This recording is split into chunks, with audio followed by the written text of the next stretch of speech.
Hi everyone, कैसे हैं सब। उम्मीद करता हूँ कि सब खैर खैरियत से होंगे। हमने दो ब्लॉग ख़त्म किए थे। एक टेक्स्ट का ब्लॉग था, एक मेन्यू का ब्लॉग था। जो फूटर के अंदर लॉस्ट ब्लॉग होता है उसको हम कहते हैं न्यूज़लेटर। न्यूज़लेटर का सिंपल हम फॉर्म बनाते हैं। इसके अंदर आपने कोई एपीआई वगैरह नहीं चलानी। तो शॉपिफाई ने कुछ बिल्ट इन ऑब्जेक्ट बना के रखे हुए हैं जिनको हम यूज़ करके अपना फॉर्म सबमिट करा सकते हैं। तो हम एक छोटा सा फॉर्म देख लेते हैं कि न्यूज़लेटर का फॉर्म हम कैसे बनाते हैं। और जब यूज़र आके ईमेल इंटर करेगा और सबमिट करेगा तो उसका डेटा शॉपिफाई में कैसे जाता है।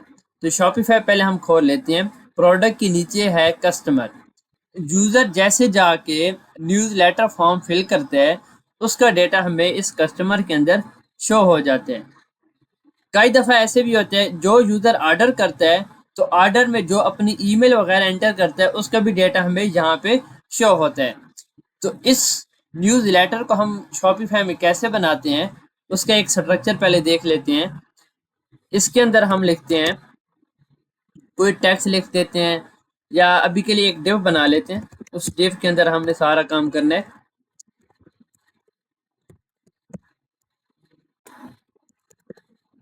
न्यूज़ लेटर फॉर्म, इसके अंदर एक रैपर बना लेते हैं।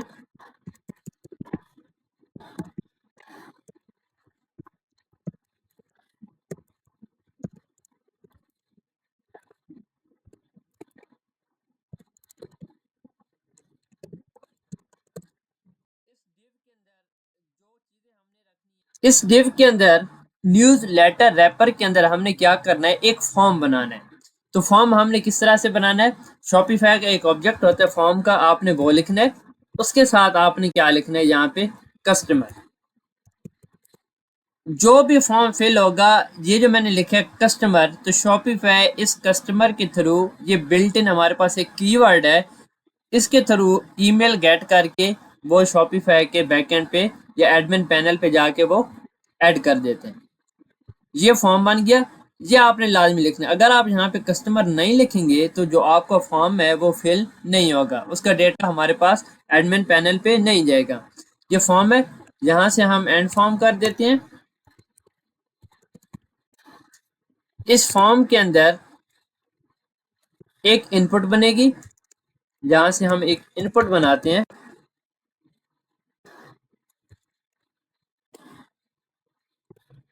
इस इनपुट के अंदर पहली चीज हम क्या लिखेंगे, टाइप। इसकी टाइप क्या होगी, ईमेल। इसके बाद इसका एक नेम हमने ऐड करना होता है और नेम के अंदर हमने ये लिखना होता है कि इसके अंदर हमने क्या चीज पास करानी है। तो इस नेम के थ्रू शॉपिफाई क्या करेगा, इनपुट को चेक करेगा। तो वो कैसे चेक करते हैं, यहाँ पे आपने लिखना है कंटेक्ट। ये कामा यहाँ से हटा लेते हैं, इस कामा की वजह से एरर है। और यहाँ से इक्वल लगा लेते हैं हम। नेम के आगे आपने कंटेक्ट लिखना है, कंटेक्ट के आगे आपने यहाँ पे सिंपल लिख देना है ईमेल। बाय डिफ़ॉल्ट इसको हमने, जो भी हम इनपुट बनाते हैं उसको इस तरह से डिफाइन करते हैं, क्योंकि जब शॉपिफाई डेटा गेट कर रहा होता है, इस नेम को चेक करता है कि हमारे पास डेटा कौन सा आ रहा है। हो सकता है फर्स्ट नेम हो, लास्ट नेम हो, ईमेल हो, फ़ोन हो। आपने उसको इस तरह से डिफाइन करना है। इसके बाद हम इसकी वैल्यू डिफाइन कर लेते हैं। अगर यूज़र कोई भी वैल्यू एंटर करता है, पेज रिफ्रेश हो जाता है। आप चाहते हैं कि पेज रिफ्रेश होने के बाद जो उसने ईमेल एंटर की थी कोई एरर आ जाता है, तो वो जो इनपुट है वो एम्प्टी ना हो, जो उसने पहले से डेटा फिल करके रखा था इनपुट के अंदर वो मौजूद हो। तो उसके लिए हम सिंपल रखते हैं फॉर्म डॉट ईमेल। इसके साथ हम प्लेस होल्डर रख देते हैं।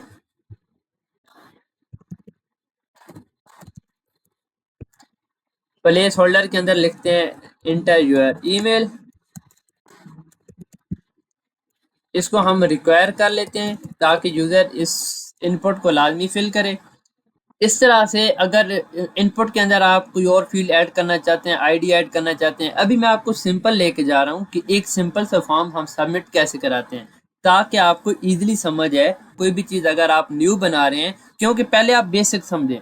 जब आप बेसिक समझ जाते हैं फिर आप इसको कम्प्लेक्स लेवल पे जाके इसको आप इम्प्लीमेंट कर सकते हैं। ये एक हमने इनपुट बना ली। इनपुट के बाद एक बटन होगा, इस बटन को हम नाम रखते हैं सबमिट। सबमिट के साथ इसकी हम टाइप भी क्या रख देते हैं, सबमिट कर देते हैं। क्योंकि यूजर जैसे इस बटन पे सबमिट करेगा तो ये जो जितना भी फॉर्म का जो भी एक्शन होगा वो रन होगा, इस तरह से डेटा एडमिन पैनल पे जाके सेव हो जाएगा। एक होगा कि अगर यूजर फॉर्म फिल करता है और फॉर्म सबमिट नहीं होता तो हमने एरर शो कराना है। अगर यूजर फॉर्म सबमिट करता है और डेटा सेव हो जाता है तो उसके लिए हमने सक्सेसफुल का मैसेज शो कराना है। मैं यहाँ से अब क्या करता हूँ, एंटर करके एक कंडीशन हम लगा लेते हैं, इफ फॉर्म डॉट एरर। अगर हमारे पास फॉर्म का कोई एरर आता है तो हमने क्या करना है, इसको एंड एफ कर लेते हैं। पहले एक पी टैग बना लेते हैं, उस पी टैग के अंदर हमने एरर शो करना है। एरर हम कैसे शो कराते हैं, form dot errors dot message dot email. Email का जो भी एरर होगा यहाँ पे शो हो जाएगा। उसके बाद हमने ये शो कराना है कि अगर एरर नहीं है, अगर वो यूज़र सक्सेसफुली सबमिट कर देता है फॉर्म, उसके लिए हमने क्या करना है, if form dot posted successfully, जहाँ से एंड एफ कर देते हैं, और पी टैग में हमने क्या शो करा देना है, फॉर्म सबमिट सक्सेसफुली, या यहाँ से पोस्टेड हटा देते हैं। ये सिंपल हमने मैसेज शो करा दिए। इसको हम रिफ्रेश करते हैं, यहाँ पे हम जाते हैं, कस्टमाइजर ओपन करते हैं। ये हमारा था लास्ट ब्लॉक, और ये देखिए इसके अंदर ईमेल और एक सबमिट का बटन आ गया। इसको हम जाके यहाँ से रिफ्रेश करते हैं। जैसे मैं कोई ईमेल इंटर कर देता हूँ, जैसे मैं टेस्ट के नाम से ऐड करती हूँ, test@gmail.com, और इसको मैं सबमिट करता हूँ तो इसके नीचे ये एक मैसेज आ गया है, फॉर्म सबमिट सक्सेसफुली। और हम बैक पे जाके डेटा देखते हैं कि डेटा हमारे पास सेव हुआ है या नहीं।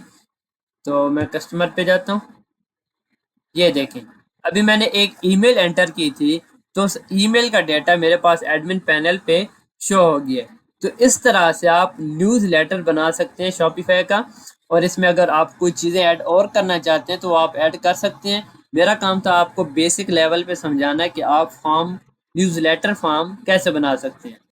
यह आज का हमारा सिंपल सा लेक्चर था जिसके अंदर हमने सारे ब्लॉक कंप्लीट किए, एक एक चीज़ हमने टेस्ट की। अब एक चीज़ रह गई है, इसको डिज़ाइन करना। डेस्कटॉप पे इसको डिज़ाइन करेंगे और इसको मोबाइल पे जाके डिज़ाइन करेंगे, रेस्पॉन्सिव करेंगे। ये सिंपल था फुटर का लेक्चर। इस लेक्चर में अगर आपको कोई भी इशू है, कोई चीज़ समझ नहीं आ रही तो आप मुझे मैसेज कर सकते हैं।